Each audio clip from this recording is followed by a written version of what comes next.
Following is a CNN special report. Could be one of the greatest coups of all time. They're spying on me. I'm fighting the deep state. This is a conspiracy against you, the American people, and we cannot let this happen. Why does the President of the United States of America live in a world of dark, sinister conspiracies? He gravitates instinctively to conspiratorial understandings of the world. The world actually makes sense if you just look behind the curtain. It could be a plot.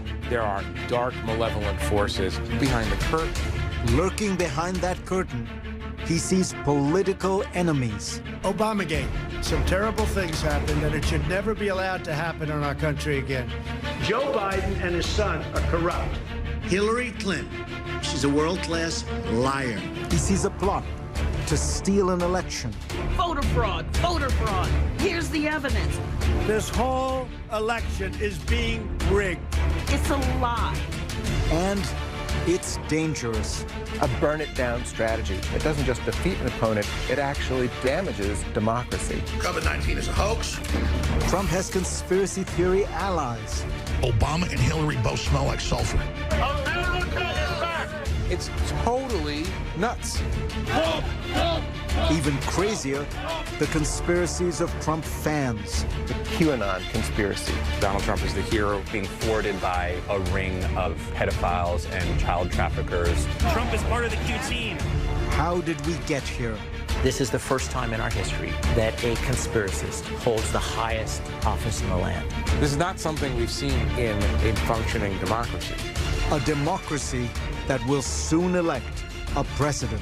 This is the first time I can remember having a fear or anxiety that a sitting president, if he loses a free and fair election, won't leave.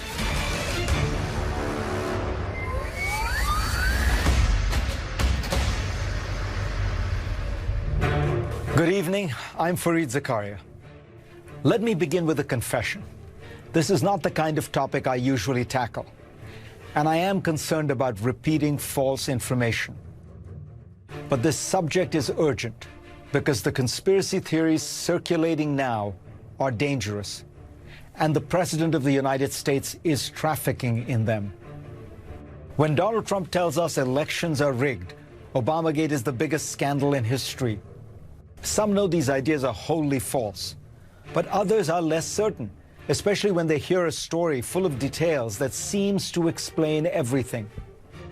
Polls show that up to 50% of Americans have believed at least one of these conspiracy theories. This is a story of just how destructive they have become, not just to the people they target, but also to the very foundations of our democracy. Why doesn't he give his birth certificate? Donald Trump's rise to power began with a conspiracy theory. His relatives don't even know which hospital he was born in.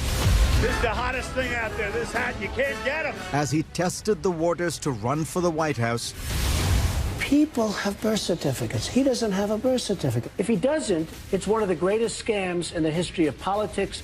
Trump peddled birtherism like a traveling salesman. He was born in Hawaii. Why are you going through all of this, Don? Well, a lot of people do not think it was an authentic certificate. How can you say that if this report it, Wolf? It was a political winner. 55% of the Republicans believe in this issue. He wrote it into the White House. He's got brilliant instincts and brilliant intuitions. It's time to take back our country! Donald Trump understood exactly how to tap into an ugly racial undercurrent. The idea of whether he was born in the United States, I think that's a metaphor. Is he one of us? Answer, no. With the birtherism conspiracy theory, Donald Trump could send a racist message without saying the race part out loud. Your country was stolen from you by Barack Hussein Obama. Barack Hussein Obama. Black African father, Barack Hussein. That's enough. Trump uses conspiracy theories as weapons against his political opponents. Very suspicious situation. Obamagate. I'm fighting the deep state. But there has been no bigger Trump target than Hillary Clinton. The most corrupt person ever to seek the presidency of the United States. The darkest Clinton conspiracy theory has a huge following on the internet. Trump and his allies have promoted it, even as it has grown increasingly toxic. This is Edgar Madison Welch. He is driving from his North Carolina home to Washington, D.C., recording a message to his 2 young daughters. I love you more than anything in this world. He is preparing to risk his life to save children he doesn't even know. Like I've always told you, we have a duty to protect people who can't protect themselves. To do for people who can't do for themselves. You might consider Welch a good man. I hope you understand that one day. But this mission of mercy was actually a dangerous delusion. Welch fell prey to a twisted conspiracy theory called Pizzagate. He actually believed that Hillary Clinton and other Washington elites were running a pedophile ring out of the basement of a pizza restaurant in Washington, D.C. Just because it's crazy doesn't mean that people won't believe it. In addition to the AR-15, Welch was carrying a handgun and a shotgun was found in his car. He burst into a crowded restaurant. Terrified customers ran for their lives. But there were no abused children, not even a basement. No one was hurt. Welch went to prison. The original source of all this? A leaked email to John Podesta, Hillary Clinton's campaign chief. It was from his brother, and it said simply, "Would love to get a pizza." Pizza is a well-known pedophile code word that actually has been used by law enforcement to arrest online sexual predators of children. Pizzagate is real. Now, disturbingly, teenagers have grown obsessed with Pizzagate. They believe celebrities have joined Hillary Clinton to abuse children. You need to search for what they don't want us paying attention to. Child trafficking. The social media site TikTok, popular with teenagers, has logged more than 80 million views for posts with the Pizzagate hashtag, according to the New York Times. We are Q. Pizzagate began in 2016, but in the last few years, it has grown into an even bigger conspiracy theory called QAnon. When nonsense becomes actually dangerous is when people believe it to be true. A mysterious character or characters called Q, supposedly high up in U.S. intelligence, give followers hints about deep state conspirators who are out to destroy Donald Trump. Donald Trump is the hero of the QAnon following. He's actually like a Christ-like figure who will save the country and save the world. Save the world from the deep state, from liberals, from pedophiles. Do you believe there's a ring of high-profile politicians who are kidnapping and sacrificing children? I do believe that. But everything he's posted about child pedophilia and what's been going on in our country and who's doing it is coming to light. Trump is part of the Q team. From what we understand, Q Plus is his handle, and he does a lot of posts, and he's part of this. Crowds of QAnon believers show up at Trump rallies. Hi, my name is Tammy, and I'm a family doctor. Truth. Q is about getting to the truth by educating people about the truth, about what's really going on. They're anonymous, but they're all on the same track looking for the truth. All QAnon, all of us. Getting to the truth is a QAnon theme, even though its beliefs are preposterous fiction. The motorcade moves into the downtown area. Death is 6 minutes away. The biggest conspiracy theory of them all, who really killed JFK, has now become part of QAnon. JFK Jr. is alive. God, right? JFK Jr. is in protected custody because they tried to kill him, just like they killed his father. My father stood before you. The belief is that somehow the late JFK Jr. is alive and helping Trump clean up the deep state. They're not tethered to the truth, so it's very easy to make up more and more elaborate stories. QAnon has morphed from conspiracy theory, some call it the Great Awakening, into an actual political movement of sorts. We've all been gathering online and talking together as Americans and uniting. And do you think it's maybe just makes you comfortable talking with other frustrated, sometimes angry people? Yes. What is Donald Trump's connection to QAnon? Meet radio host Michael LeBron. He is one of QAnon's chief pushers. If you have not even ventured initially into the QAnon phenomenon, do you have any idea of what you're missing? This is QAnon pusher Michael LeBron in the Oval Office with the president. Eric Trump, everybody. Eric Trump, the president's son, posted this Instagram. He's promoting QAnon, even using one of the slogans, "Where we go one, we go all."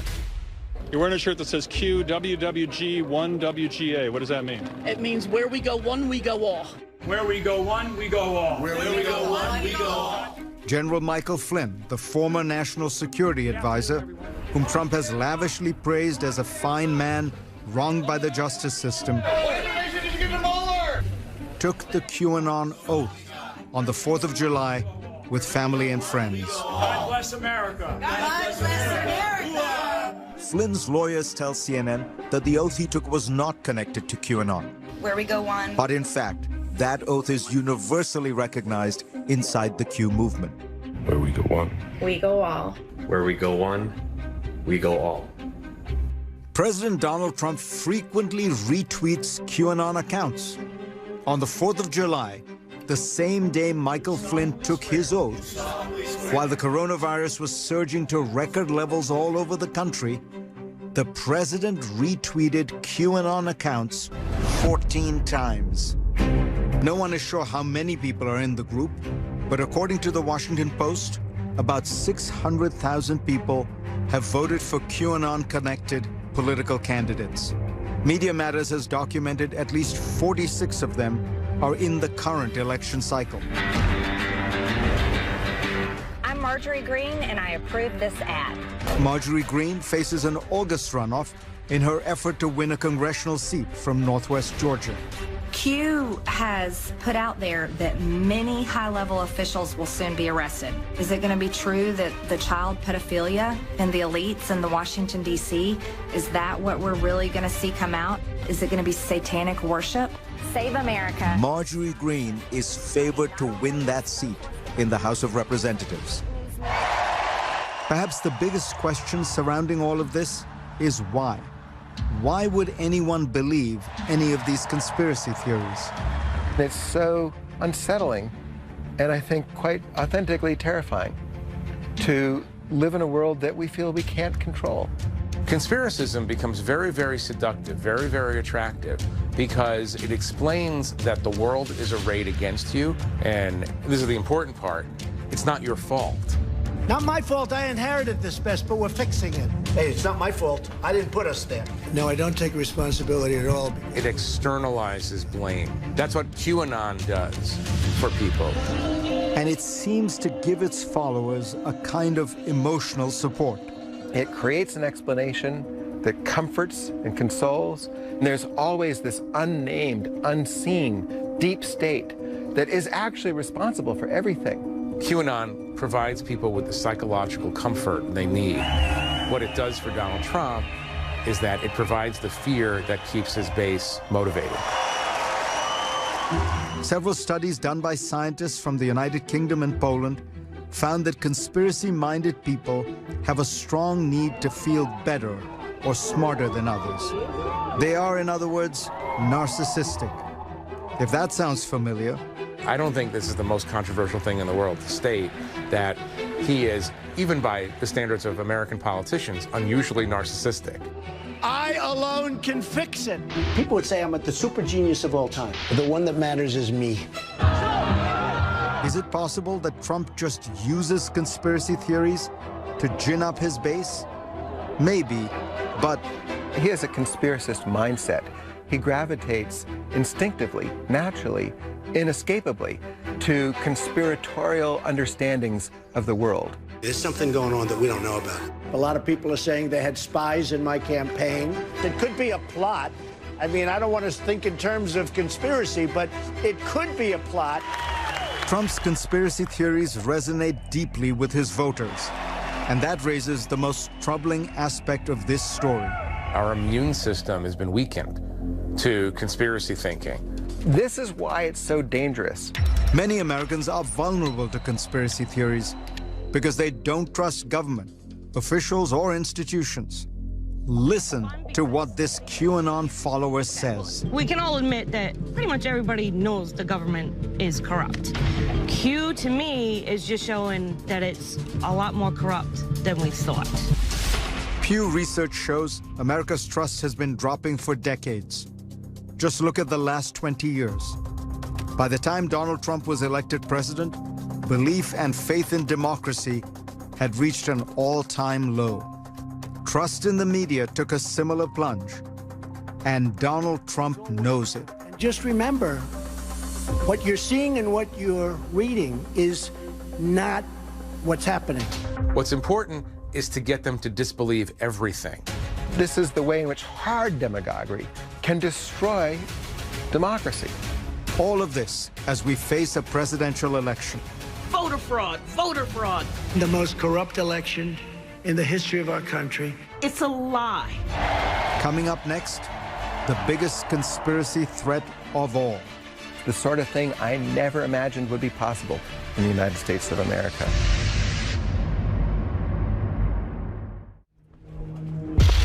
All right. Tell me when you're ready. A few days after the 2016 election. Well, I just had the opportunity to have an excellent conversation with President-elect Trump. An obscure right-wing operative named Greg Phillips tweeted a bombshell. Number of non-citizen votes exceeds 3 million. Can you prove right now that 3 million people voted illegally? Yes. But Phillips, a voter fraud watchdog, was cagey about showing any evidence. Do you have the proof? Yes. Will you provide it? Yes. Can I have it? No. Why?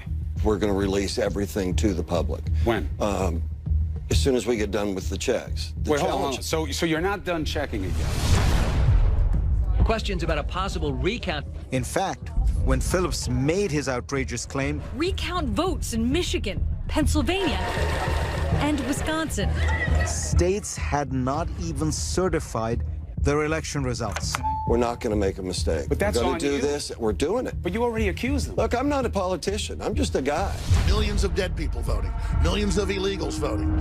Then Alex Jones, the notorious conspiracy theorist who said the U.S. government staged 9/11, picked up the story. Donald J. Trump didn't just win the Electoral College, he also clearly won the popular vote. And after that story ran, President-elect Trump tweeted for the first time that he won the popular vote if you deduct the millions of people who voted illegally. Greg Phillips still won't show us any evidence. Illegal immigrants voting. Illegal immigrants are voting. Just like that, We don't want non-citizen voters. a voter fraud conspiracy theory was born. Voter fraud, voter fraud. Here's the evidence. It's a lie. Trump has made an astounding number of completely unsubstantiated voter fraud claims over the years. As early as the 2012 election, he tweeted that President Obama's win was a total sham. God bless the great state of Iowa. In the 2016 primaries, he accused Ted Cruz of stealing Iowa and Marco Rubio of rigging Florida. New Hampshire was taken away. He said there were busloads of out-of-state voters who stole the state of New Hampshire. People that have died 10 years ago are still voting. Nearly 2 million dead people voting for Hillary Clinton. Tens of millions of mail-in ballots. And in 2020, Will they be forged? according to our president. Will they be stolen from mailboxes? Mail-in ballots will be riddled with fraud. Will they be taken from the mailmen and the mailwomen? It's based on a lie. It's a big magical trick, but it's lethal to American democracy. Voter fraud has been investigated ad nauseum by academics and governments, Republicans and Democrats. Proven cases are less common than someone being struck by lightning. From 2000 to 2014, in 1 billion votes cast, there were 31 cases of voter impersonation fraud. That's not massive, that's not rampant. Voter fraud is virtually non-existent because it doesn't make sense for people to risk it. It's unlikely to swing an election, and the penalties are severe. Voter fraud is a felony, so that's a big disincentive. They even want to try to rig the election. But thanks to Trump's constant repetition, the system was rigged. That election's going to be rigged. First of all, it's rigged. The voter fraud lie has become the truth for many Americans. In one poll, nearly half said that voter fraud occurred often. Among Trump supporters, over 2/3 said it happened a lot. The beauty of a lie is if you say it over and over and with conviction, it sounds like the truth. We have to protect the integrity of the vote and our voters.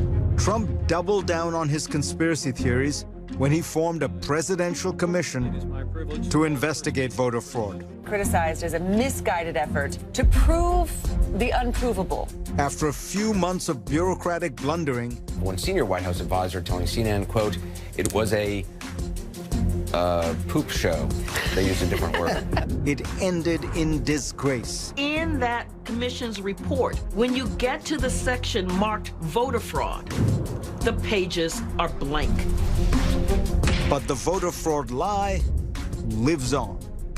We're not going to lose. The only way we can lose is if cheating goes on.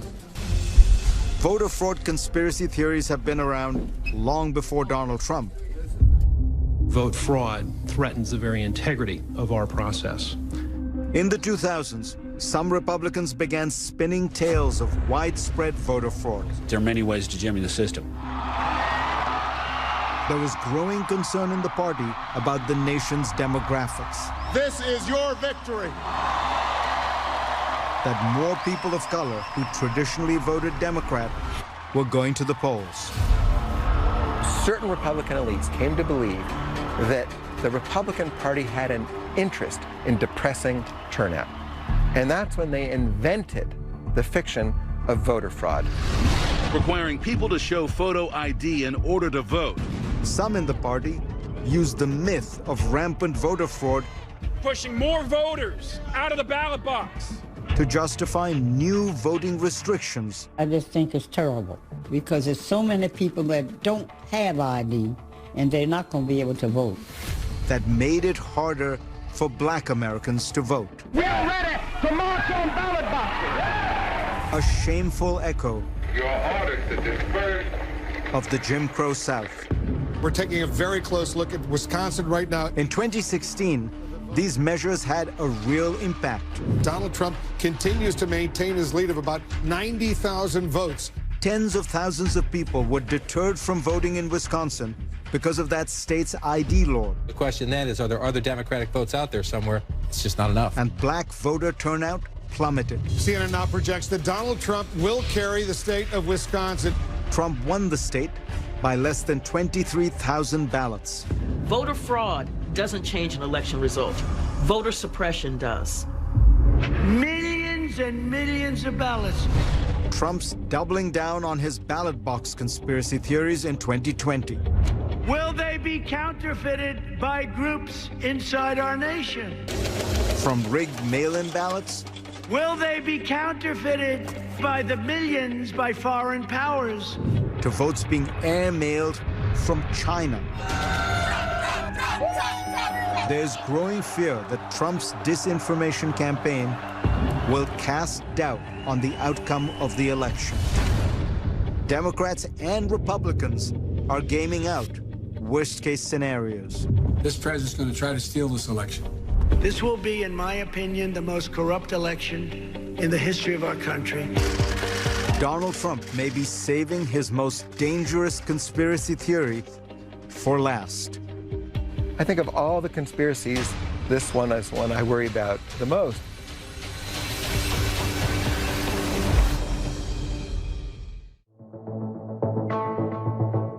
It's all coming up on this live global Sunday transmission. While this may look like your average cable news show, it is anything but.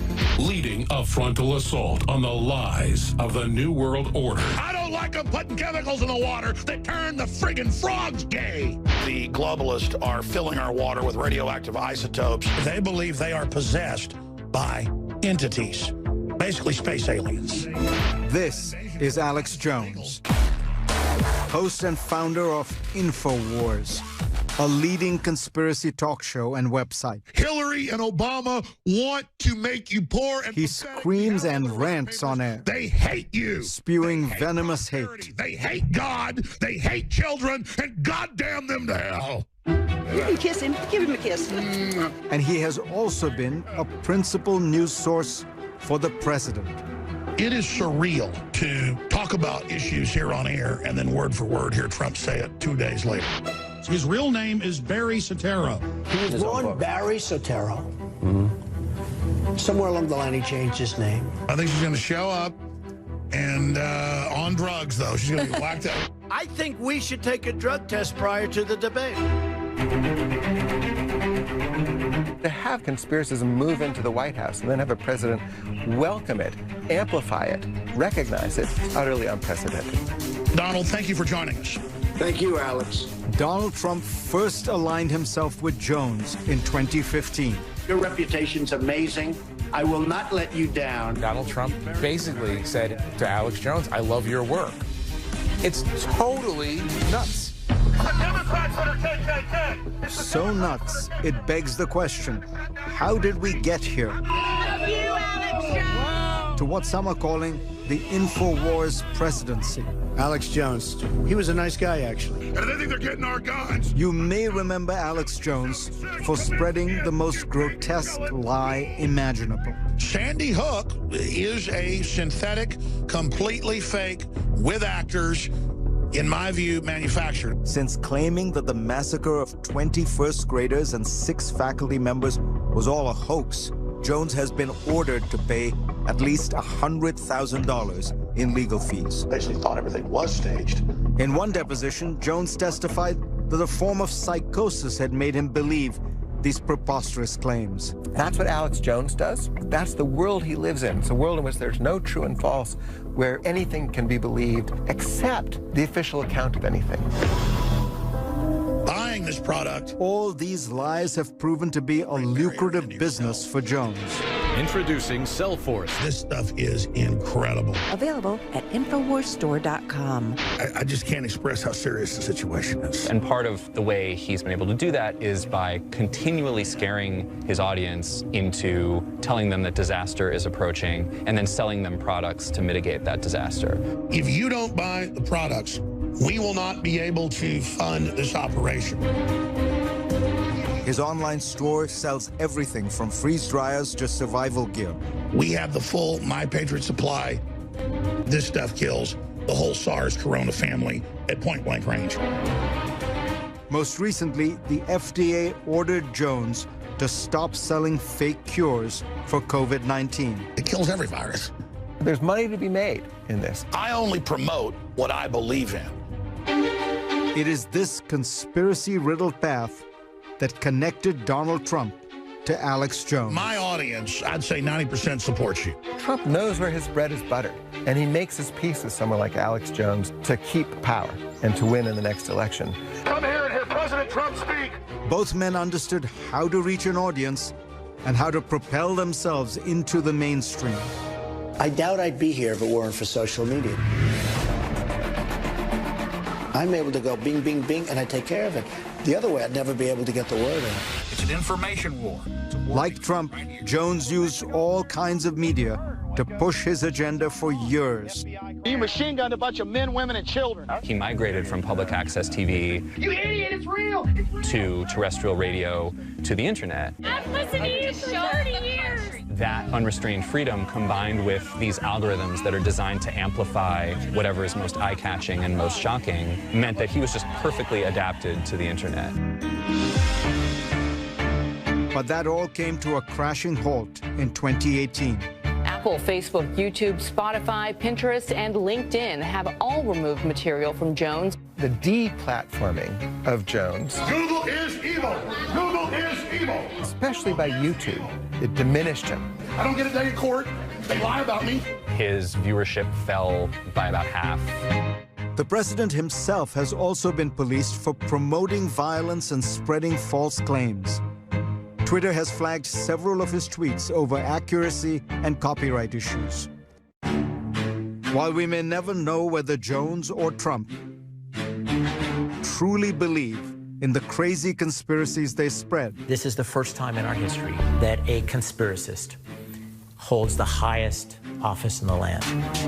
presidential historian Tim Naftali says, what happens next is up to us. Will the American public embrace it a second time? The test is in November.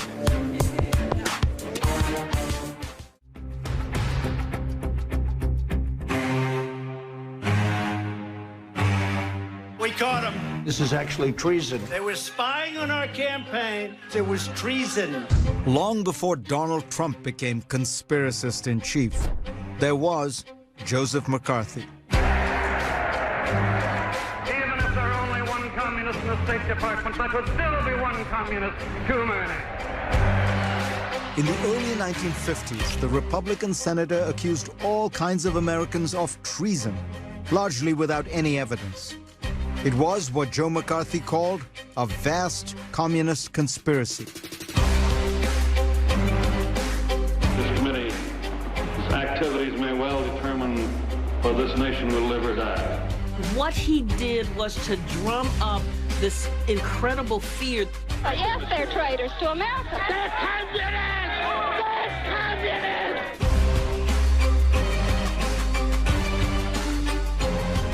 But they could not find, as he said, a conspiracy so immense. They could not find it because it wasn't there.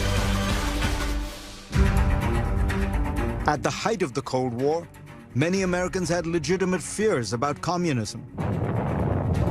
In 1949, you had the Soviet Union explode a nuclear device. Then, communists overthrew the Chinese government. Overnight, now you have 500 million new communists in the world. It felt like America was losing. How could America be losing? Entered Joseph McCarthy, who claimed he had the answer. A list of 205 employees in the State Department whom he said were known communists. That simple answer just was like, boom. He didn't have the goods to prove this monster conspiracy. McCarthy presided over hearings that were little more than trial by accusation. Senator, would you like to hear this? It's about you. He would just badger witnesses where they wouldn't have a chance to answer. He wasn't about nuance. He was about gotcha. Answer that yes or no. Do you know this man? McCarthy made baseless charges against the Truman administration, including a man who served as the Secretary of State and Defense. George C. Marshall, a man who helped defeat the Nazis. A venerated five-star general who had helped orchestrate the Allied victory in World War II. Republicans didn't like McCarthy's tactics, but most didn't speak out because they were afraid of losing their base. Sound familiar? By 1952, Republicans had been out of power for 2 decades. The American people have spoken with a resounding voice at the polls. Victory is here. McCarthy helped win back the White House and both houses of Congress. With a bigger platform, he became even more reckless. He went after the army, claiming it had been infiltrated by communists. You're not fooling anyone at all. I'm sure of that. Senator, let me tell you something. The chair believes that the American people have had a look at you for 6 weeks. You're not fooling anyone either. The senator was called out as a bully in front of 20 million viewers. You've done enough. Have you no sense of decency, sir? At long last, have you left no sense of decency? Finally, Congress said, enough. A Republican Senate censured one of their own. The conspiratorial worldview and political tactics, however, would live on. This fight to expose those who would destroy this nation will go on and on. Nearly 1 decade later, from Dallas, Texas, President Kennedy died at 1 p.m. Central Standard Time. A tragic event became the catalyst for a new wave of conspiracies. To this day, people think, how does a lone gunman successfully assassinate the most protected person on the face of the earth? There was plenty of evidence linking Lee Harvey Oswald to the shooting. But America didn't buy the official story. The idea that one person alone, without a government or a conspiracy behind them, could change the course of history just seemed impossible to believe, implausible. I emphatically deny these charges. I'm just a patsy. Then only 2 days later, he was fatally shot on live television by nightclub owner Jack Ruby. Many Americans, when Jack Ruby killed Oswald, began to believe something was amiss. The week that President Kennedy was killed, a Gallup poll showed that the majority of Americans believed it was a conspiracy. The Kennedy assassination immediately became a national obsession. By the mid-70s, the percentage of Americans who believed it was a conspiracy skyrocketed to over 80%. Americans had seen the release of the Pentagon Papers, the escalation in Vietnam, Watergate. A series of misfortunes for this country. And you begin to wonder, did it all start with the JFK assassination? Enabled the CIA to use this poison. Senate investigations into secret government programs opened the door to even more conspiracy theories. The more Americans mistrusted government, the more they believed that John F. Kennedy had been assassinated by a secret group of officials who did not like his policies. Soon an entire cottage industry was created around the JFK assassination. Books, board games, video games, and of course, a Hollywood blockbuster. One of the grossest lies ever forced on the American people. We've come to know it as the magic bullet theory. Great cinematography, terrible history. But it was the internet age of the 90s and 2000s that helped rocket a conspiracy theorist right to the presidency.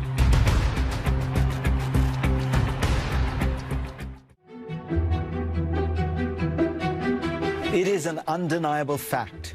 The President of the United States is an ardent fan of conspiracy theories. He repeats them, retweets them, and embraces the crazy people who promulgate them. Islamic Arabic script on it. In doing so, he is bringing together 3 different strands of history in a profoundly dangerous way. First, we all share some basic propensity to believe in these kinds of theories. Why? Well, human beings can't stand uncertainty. We want to know why things happen. We used to rely on religion and magic to explain things. After the Enlightenment, for many, that faith was transferred to science. But still, there's so much we don't understand. The world is, in William James's phrase, a bloomin' buzzin' confusion. So we want to find ways to make sense of it, ascribe meaning, and assign blame. In particular, when we confront huge events with great consequences, like John F. Kennedy's assassination, we can't accept that they might have happened because of a small cause, a single gunman, or chance, or confusion, or an accident. There must have been a cause commensurate with the outcome, So we search for that larger, grander conspiracy. The second strand is particular to America. America has always had a rich history of conspiracy theories, what one historian called the paranoid style in American politics. It's easy to understand how this developed. In a vast country with new immigrants coming from everywhere, often living on sparsely populated land, far from centers of power, with a strong anti-statist tradition. Duck and cover. And when people felt threatened or in danger, say at the height of the Cold War, the theories get more alarmist. That's why the pandemic has given rise to a new wave of conspiracy theories that explain how something so devastating must have had behind it an evil genius. The third strand is even more specific, to Donald Trump. For people who believe that they are at the center of the world, narcissists, conspiracy theories are especially compelling. You are so important. The world is arrayed against you. If something goes wrong, of course, it was not your fault, but rather dark and deep forces that plot against you. And Trump has decided that there are vast and powerful forces that plot against him daily. They include his own bureaucrats, reporters, urban elites, minority activists. If he were to lose this election, he has already set in motion conspiracy theories that will claim it was because of voter fraud, or mail-in ballot irregularities, or the work of the Chinese Communist Party. But in doing so, Trump is taking an axe to American democracy and a wrecking ball to the workings of the American Constitution. America's election of 1800 was an historic moment for the world, because for the first time, after a contest at the ballot box, political power changed hands from one party to another, peacefully. That is America's legacy to the world, and it has endured for 220 years. But now, by creating doubts about the 2020 election, by setting up possible obstacles to that peaceful transfer of power, Donald Trump is doing something more insidious, more dangerous than anything he has done as president so far. I'm Fareed Zakaria. Thank you for watching.